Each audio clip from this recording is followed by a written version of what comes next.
Depuis la récente crise du Congo, de plus en plus de personnes s'interrogent sur le président Paul Kagame. Imaginez-vous que vous admirez un père de famille depuis plusieurs années au point de le prendre pour la référence, et que, un bon jour, une personne, puis deux, puis trois personnes qui ne se connaissent pas, viennent vous dire que cet homme-là, pille et tue pour s'occuper de sa famille. Quelle sera votre réaction? Certaines personnes ne croiront pas, d'autres seront tellement choquées au point de le détester. Mais pour la plupart, ils voudront voir avant de croire. Oui, car c'est un pays en pleine croissance, 7% par an en moyenne depuis 10 ans, c'est énorme. On parle même de miracle rwandais, puisqu'en un peu plus de 20 ans, et surtout après le génocide de 1994, il est devenu une puissance économique majeure du continent africain. Le Kigali Convention Center a été inauguré en 2016. Ce centre de conférence de 2600 places incarne l'ambition de tout le pays, devenir une économie de services et un hub régional pour le tourisme d'affaires. Mais Paul Kagame, qui pendant des années a été présenté comme le champion du développement africain, où son pays était une vitrine, soi-disant, de la modernité à l'africaine. Comment s'est construit justement cette vitrine de la modernité? En passant un accord entre l'oligarchie rwandaise et l'oligarchie occidentale, pour que Paul Kagame et ceux qui suivent ce dernier, d'accord, puissent opérer en finançant des milices telles que le M23, le pillage des ressources minières, le vol, la destruction, l'assassinat, le viol, en estimant que ils ont tout à fait le droit de récupérer justement ces ressources-là. C'est de ça dont il s'agit. C'est important qu'on le dise. Le Congo a été maintes fois menacé par le régime de Kagame et Kagame en personne. Pourquoi? Parce que Kagame est soutenu par des forces souterraines qui veulent continuer à exploiter la richesse du Congo.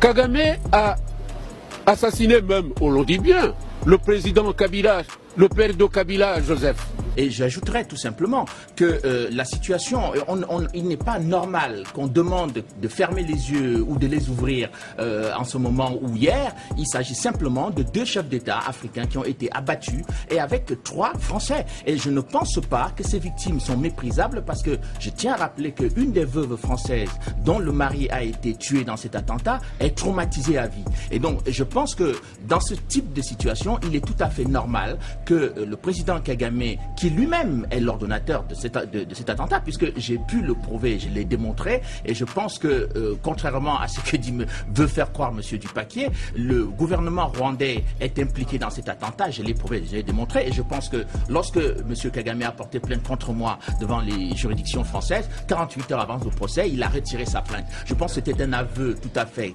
clair de son rôle. De très graves accusations sont faites sur Paul Kagame. Des rapports des Nations Unies remettent même en question le miracle économique du Rwanda. En effet, des enquêtes sérieuses prouvent que les chiffres publiés par le Rwanda sur ses performances économiques sont faux. En réalité, le Rwanda est un pays pauvre avec une très inégale répartition des richesses, qui sont essentiellement concentrées dans sa capitale Kigali. Il faut dire une chose, hein. Il faut être objectif, en dépit des crimes que Kagame a commis dans la région. Une chose qu'il faut dire. Kagame a quand même travaillé pour son pays. Maintenant, quand on parle du miracle économique, là, ça pose problème. Je dois rappeler une chose. Vous savez, le Rwanda est un pays pauvre qui dépend de l'aide étrangère à hauteur de 40%. Comme beaucoup de pays africains. Comme beaucoup de pays africains, d'accord. Donc, c'est très clair. Et donc, on arrive, moi, c'est ce qui m'a toujours étonné dans cette histoire du Rwanda, c'est qu'on arrive à faire avaler des couleurs, des conneries aux gens. Le Rwanda est l'un des pays les plus pauvres et qui vit en partie du pillage des ressources naturelles du Congo. Il suffit simplement de regarder les rapports des Nations Unies. C'est pas sorcier, c'est public. Le problème, dans le cas du Rwanda, en tout cas, c'est que beaucoup d'Africains n'ont pas fait le travail d'essayer de débrousser pour essayer de comprendre pourquoi est-ce que ce pays est présenté de cette manière-là.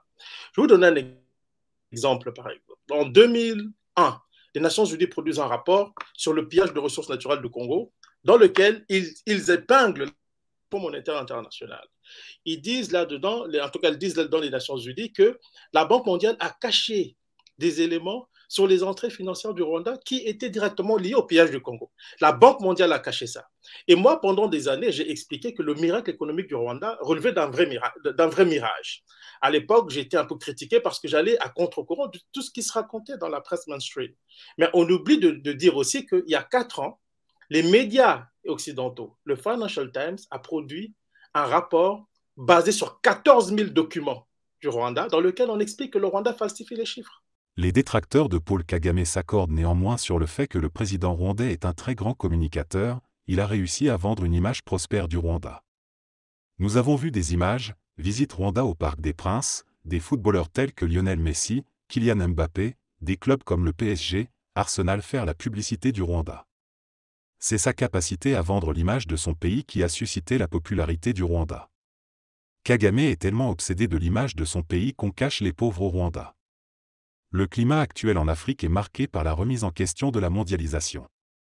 Les Africains les plus éveillés pensent à se développer et à améliorer leurs conditions de vie par eux-mêmes. L'époque où il fallait attendre l'aide de l'Occident est révolue car l'aide ne viendra pas, ou alors, elle sera accompagnée des conditions visant à rendre l'Afrique de plus en plus pauvre. Il y a un sentiment panafricaniste qui s'éveille de plus en plus, il est caractérisé en Afrique francophone par la dénonciation de la politique française en Afrique. Le cas du Mali en est un exemple fort. Nous avons intérêt à nous faire des opinions non pas basées sur des informations tendancieuses, mais sur des analyses froides et objectives des faits.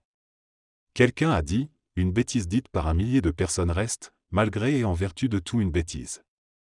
À présent vous allez découvrir quelques faits à couper le souffle dont Kagame est accusé. Vous comprendrez ainsi quel est le rôle qui lui a été assigné par les États-Unis et la Grande-Bretagne dans la zone des Grands Lacs. C'est le temps aujourd'hui qui permet de comprendre qui est véritablement Kagame et tout ce qu'il a eu à faire au Rwanda. Si je vous dis sur le rôle du génocide, je vous donne un exemple simple, vous allez me permettre, je vais un peu dans tous les sens à un moment, mais qui a tué les parents de Corneille? Le chanteur Corneille que nous connaissons tous. Son père était Tutsi, qui l'a tué? Émile Nyungura, qui l'a tué? Qui a massacré la famille du chanteur Corneille? C'est Kagame. Nous, on l'a dit pendant longtemps. Et Corneille vient de le révéler dans un livre qui est sorti il y a quoi, 4 ou 5 ans, dans lequel il explique comment Kagame, ils ont tué les membres de sa famille, toute sa famille. Il y a eu une autre enquête en Espagne, puisque l'Espagne a perdu des ressortissants au Rwanda, assassinés par les hommes de Kagame. Parce que je dois rappeler que tous les témoins des exactions commises par le FPR ont été assassinés systématiquement. Et il y a eu des Espagnols qui ont été tués. L'Espagne a ouvert une enquête. Et ils ont pointé, encore une fois, Kagame. La France a ouvert une enquête. Et le cas français est encore terrible parce que les Français ont ouvert une enquête avec le juge Jean-Louis Bruguère qui avait identifié Kagame. Je dois vous rappeler que c'est 8000 pages de documents. Donc, ce ne sont pas des enquêtes là. Non, 8000 pages de documents avec des témoignages des membres du FPR, dont ceux qui ont participé à l'attentat, à l'organisation de l'attentat. Et on a toujours court-circuité ça. En France, Macron a décidé de court-circuiter ce dossier. D'abord, c'était Nicolas Sarkozy. Maintenant, on sait comment, on a les détails de comment les choses se sont passées. Et Macron a décidé d'enterrer le dossier pour se réconcilier avec le Rwanda. Pourquoi? Parce que Kagame, de plus en plus lâché par les anglo-saxons, a décidé de se rapprocher de la France. Et aujourd'hui, ce sont les troupes rwandaises qui protègent les intérêts de Total à Cabo Delgado, au Mozambique. Est-ce que nos amis panafricains, souvent qui glorifient Kagame, comprennent tout ça? C'est de la géopolitique pure. Et si vous mêlez les sentiments, vous n'avez pas une distance critique par rapport à tout ça, vous n'allez pas comprendre. Mais pour revenir au-dessus de l'attentat, c'est connu que c'est Kagame, ce sont ces hommes qui l'ont fait. On a même les noms des gens qui l'ont commis, qui ont tiré sur la gueule. C'est quand on comprend le parcours de l'homme, sa trajectoire, qu'on comprend pourquoi il y a tous ces articles à son sujet. Et moi, puisque j'ai travaillé sur le dossier pendant des années, on connaît même des journalistes qui sont des journalistes pro-Kagame et qui ont produit des articles bidons sur Kagame. Moi, je vais vous raconter une anecdote. Quand j'ai parlé, c'était sur Africa 24, en 2017, j'expliquais que le miracle économique du Rwanda était du n'importe quoi. À l'époque, c'était difficile à croire, jusqu'à ce qu'un journaliste m'envoie un document dans lequel on expliquait, bon, vu que c'est la presse mainstream occidentale qui disait, pour une fois, les gens pouvaient croire. Et c'est ça le problème que nous avons en Afrique, c'est que nous avons un modèle qui nous a été imposé de l'étranger par un système anglo-américain auquel nous n'étions pas habitués. Et ça fait que les gens étaient en émerveillement devant Kagame, qui a été invité à Davos, un peu partout et tout simplement parce que c'est le sous-traitant officiel d'une mondialisation sanguinaire en Afrique centrale. Et ce que je dis ne vient pas seulement de moi, il faut lire ce que les Anglo-Américains eux-mêmes disent de Kagame.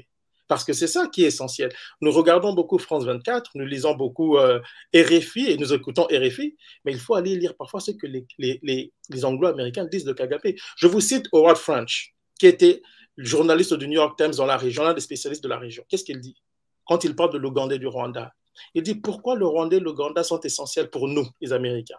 Parce qu'ils peuvent faire des choses pour nous sans que nous ayons le faire nous-mêmes. Leurs soldats peuvent être déployés dans des régions de conflit et mourir pour des intérêts américains. À travers le Rwanda, il est essentiel d'agir par procuration, avoir des clients qui sont capables de faire des choses qu'on leur demande de faire.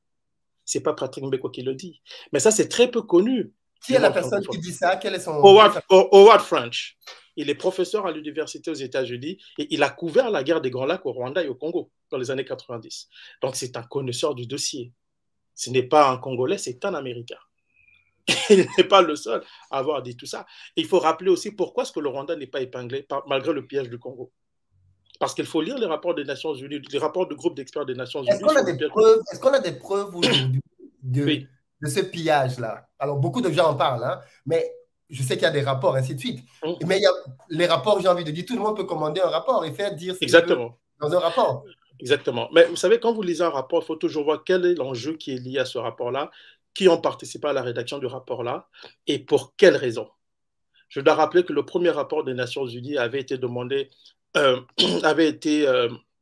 première enquête a été organisée à la demande de la France.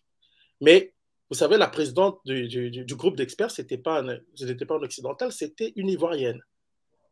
Et cette dame, je crois, son nom un peu compliqué, cette dame était accompagnée d'experts des Nations Unies. Quand ils sont arrivés, en tout cas le premier rapport avait fait scandale, au point tel que certaines grandes puissances ont voulu le bloquer pour qu'on ne cite pas le nom des compagnies qui étaient impliquées.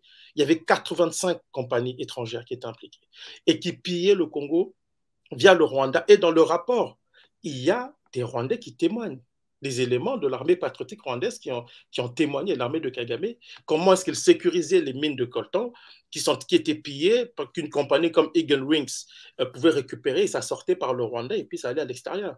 Et on a eu ça. Et le problème, c'est que en ce qui concerne le pillage du Congo, il y a même un journal occidental qui a parlé d'une colonisation de proximité.